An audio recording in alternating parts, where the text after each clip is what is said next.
नमस्कार दोस्तों, मैं हूं दीपक और मैं आपका स्वागत करता हूं डिजिटल जनरेशन वर्ल्ड में एक बार फिर से।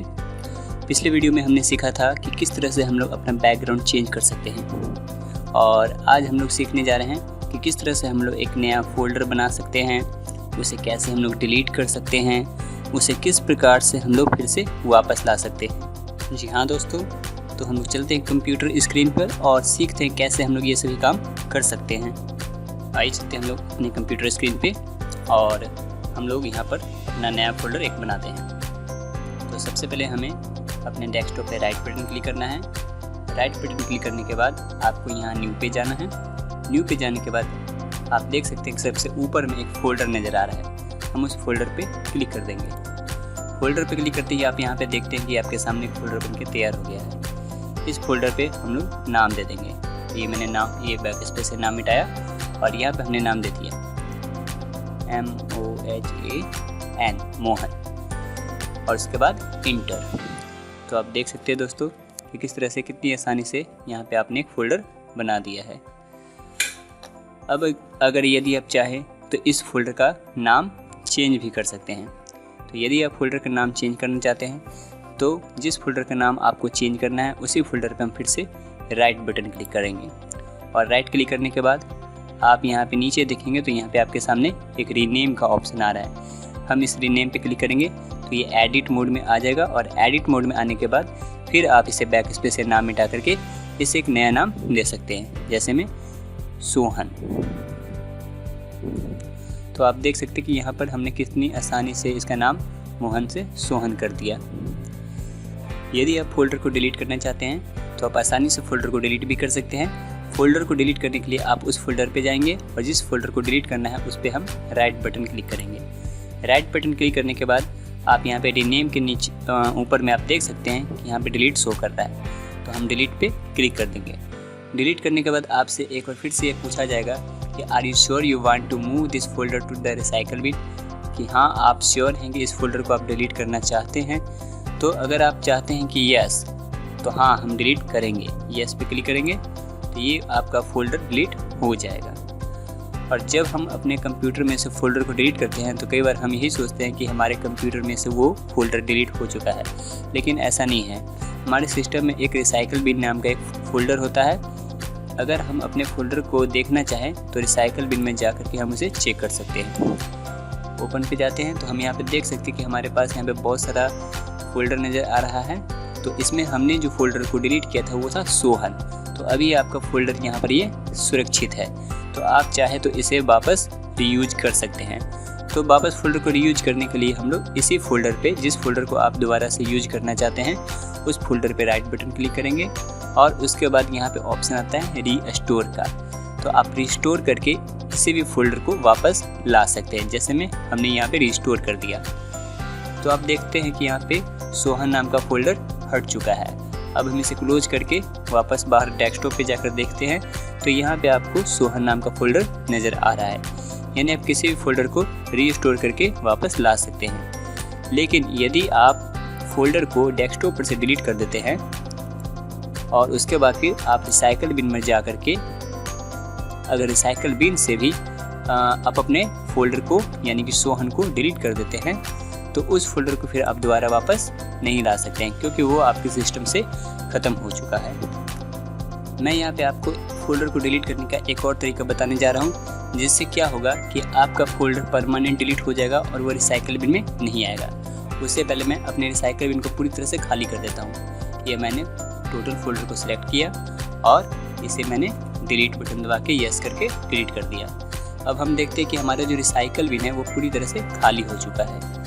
हम इसे क्लोज करते हैं और अपने डेस्कटॉप पे दो फोल्डर बनाएंगे। राइट क्लिक, न्यू फोल्डर, इसे हमने नाम दे दिया मोहन। फिर हम एक राइट क्लिक करके एक नया फोल्डर बना लेते हैं, इसे मैंने नाम दे दिया सोहन।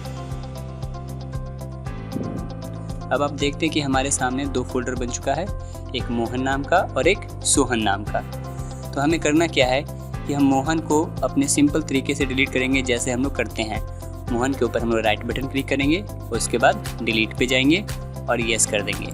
तो आप देख सकते हैं कि यहाँ पर आपका मोहन नाम का जो फोल्डर है वो डिलीट हो चुका है। अब आपके सामने बचा सोहन नाम का फोल्डर, तो हम सोहन को भी डिलीट करेंगे। लेकिन सोहन को हम डिलीट करने से पहले क्या करेंगे कि सोहन को सिलेक्ट करेंगे और डिलीट करने से पहले हम लोग शिफ्ट का बटन दबाए रखेंगे और शिफ्ट दबाने के बाद डिलीट का बटन दबाएंगे।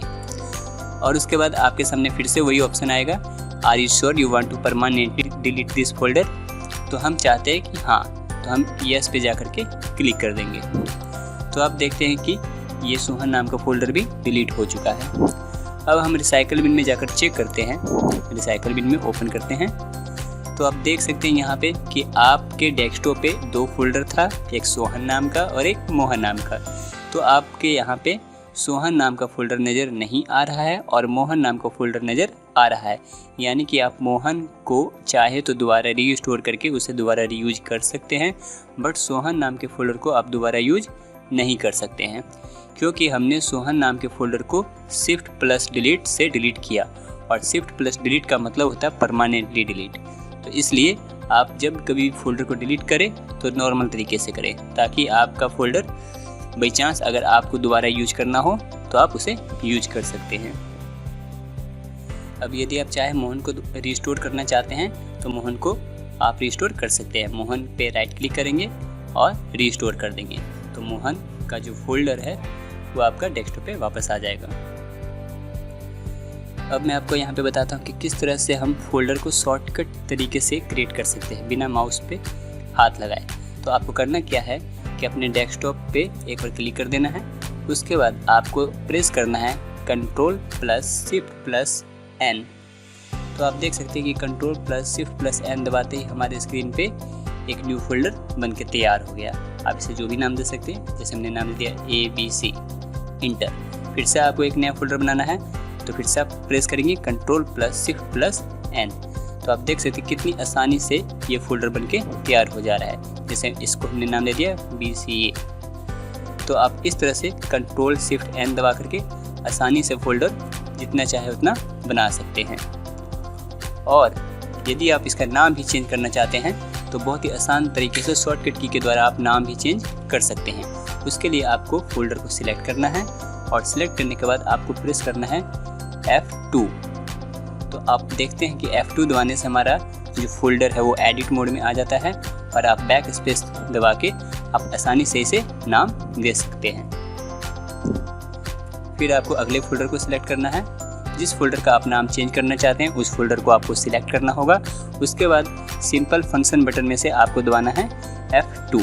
आप F2 प्रेस करते हैं तो आपके सामने वो एडिट मोड में आ जाएगा और उसे आप नया नाम दे सकते हैं। तो आप देख सकते हैं दोस्तों कि किस तरह से हमने यहाँ पर न्यू फोल्डर को बनाया, फोल्डर का नाम चेंज किया, फोल्डर को डिलीट किया, फोल्डर को किस तरह से परमानेंट डिलीट किया और फोल्डर को फिर से कैसे हम लोग वापस लेकर आए।